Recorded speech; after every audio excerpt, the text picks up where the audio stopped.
services d'accompagnement à la vie sociale et l'alternative au domicile sont des services d'accompagnement pour les personnes en situation de handicap psychique, mental ou sensoriel. Donc une équipe de travailleurs sociaux les accompagne et met en place un projet. Mon projet, c'est l'orientation. Donc l'orientation, c'est-à-dire s'orienter dans la ville de Saint-Lô. Oui. Parce que du coup, vous venez de Bayeux et que pour vous, repérer certains lieux, ça peut être compliqué. Oui. Pour chacun de nos accompagnements, nous nous appuyons sur le projet d'accompagnement personnalisé de la personne. Nous mettons en place un plan d'action où nous développons 5 axes d'accompagnement bien définis. Les 5 axes d'accompagnement qui sont dans le projet d'accompagnement personnalisé sont l'axe hébergement et logement, l'axe santé, l'axe administratif et budgétaire, l'axe vie sociale et familiale et l'axe professionnel.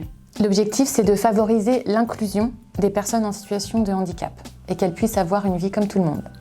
Le service d'accompagnement à la vie sociale accompagne des personnes dans leur projet de vie, des personnes qui sont relativement déjà autonomes, à la différence de l'alternative au domicile qui va proposer un accompagnement plus soutenu pour des personnes qui commencent leur vie active, notamment les jeunes, ou des personnes plus âgées parfois qui sortent de centres d'habitat, de centres d'hébergement ou d'hospitalisation et qui font leur premier pas dans leur propre domicile. Je remercie beaucoup mes éducateurs de l'AD qui m'ont accompagnée jusqu'à ce jour-là. Que je suis dans mon appartement à moi, alors qu'avant j'étais dans des appartements en colocation. Je suis fière de mon parcours et d'être arrivée jusqu'ici. Ma trottinette, j'ai acheté avec Marina. Marina, c'est l'AD qui m'aide à faire les courses. Je dis à Marina, je veux ça. Et ben, elle lit les recettes, elle lit il faut quoi à manger. Et on va chercher les menus, on va chercher les courses. Et il m'aide à compter parce que j'ai 80 € par semaine. Le lundi, j'ai 40 et le jeudi, j'ai 40. Le service d'accompagnement à la vie sociale et l'alternative au domicile sont 2 services du pôle Habitat et Vie sociale de l'API du Centre-Manche. Ils sont composés de travailleurs sociaux, qui sont des moniteurs éducateurs, des éducateurs spécialisés, des assistants sociaux ou des conseillers en économie sociale et familiale, qui accompagnent chacun un certain nombre de personnes sous forme de référence. Ils connaissent donc très bien les personnes et peuvent les accompagner au plus proche de leurs besoins. Donc ça fait 4 ans qu'Agnès vit en autonomie dans son propre appartement.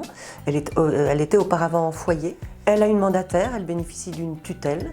Donc en lien avec sa mandataire, le SAVS met en place tous les accompagnements qui lui sont nécessaires, telle une aide ménagère qui vient une fois par semaine pour les courses, l'accompagnement aux courses, les achats, que ce soit alimentaires, de vêtements, les achats exceptionnels et également la mise en place de repas.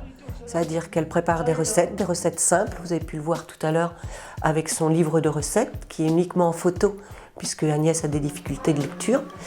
L'aide ménagère prend Agnès en train de cuisiner, m'envoie les photos et je mets en place ses fiches repas. Le travailleur social du SAVS intervient soit au sein du bureau du SAVS, soit à domicile ou soit vers les services extérieurs, au niveau des administrations, Pôle emploi, CAF, Maison du droit et de la justice. Ma mission est également d'apporter une aide à la gestion des ressources et de rechercher des aides financières si besoin et si possible. En 2020, j'ai sollicité le Fonds social de l'API afin d'apporter une aide financière pour l'achat d'un nouveau scooter pour que l'usager accède à une inclusion sociale et professionnelle. Nous disposons également d'une équipe administrative, secrétariat, comptabilité et d'un accueil physique. Donc nous avons nos locaux pour un accueil physique à Saint-Lô, au 40 rue de la Poterne, des bureaux également à Coutances au 17 rue Maréchal Foch. On peut recevoir aussi à la maison des associations de Torigny-sur-Vire, à la mairie de Créance, à la mairie de Condé-sur-Vire ou dans tout autre lieu public au plus proche des personnes accompagnées.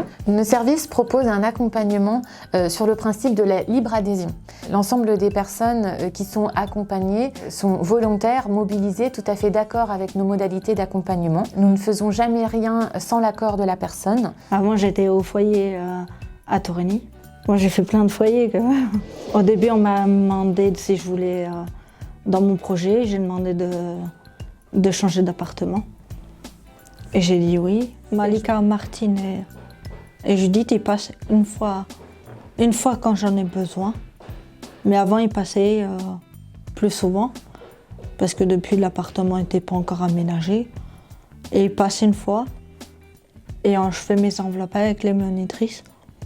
Et quand j'ai besoin d'un truc, ils viennent. L'idée, c'est vraiment que tout le monde puisse aussi trouver des solutions adaptées à sa spécificité et que le handicap ne soit plus un frein mais un levier et qu'il soit perçu de manière beaucoup plus normale et sans tabou par la société. Le travail en partenariat avec le SAVS ou l'AD en ce qui concerne les AD sur les sites d'Agneaux, de Condé et de la Chevalerie se fait assez régulièrement soit par les moniteurs en contact direct avec les éducateurs SAVS ou AD, soit sur des problématiques un peu plus compliquées avec le suivi de la coordinatrice de parcours de l'ESAT en lien avec les éducateurs SAVS ou AD. Ça peut se faire beaucoup par mail, beaucoup par téléphone, mais aussi sur des temps de réunion pour les situations les plus compliquées, de réunions de coordination pour affiner les accompagnements des uns et des autres. Des fois, j'appelle Malika pour que j'appelle des fois Malika ou toi Océane. Et ben, je leur demande s'ils peuvent venir me chercher pour faire les courses. Mais des fois, j'y vais tout seul et des fois, j'appelle Malika ou toi Océane qui vient me chercher. C'est ma sœur qui m'a parlé de vous. Elle m'a dit ça, il y a le CFS qui existe, ça doit être très très bien pour toi. Je me suis dit pourquoi pas. Et puis c'est parti. Et ça s'est très bien passé, une très bonne approche de votre part. Et une très bonne écoute, justement, j'y suis sensible et ça m'a mise à l'aise, en confiance. Et depuis, je ne regrette pas d'être suivie par vous, au contraire. Pour être accompagnée par nos services, la personne doit être orientée par le département à travers ce qu'on appelle une notification qui lui permet d'être accompagnée gratuitement par nos services pendant une durée limitée. Donc on est joignable par téléphone du lundi au vendredi de 9h à 13h et de 14h à 17h. Par mail aussi SAVS et AD. Nous avons aussi une page Facebook et également le site internet de l'APUI Centre-Manche.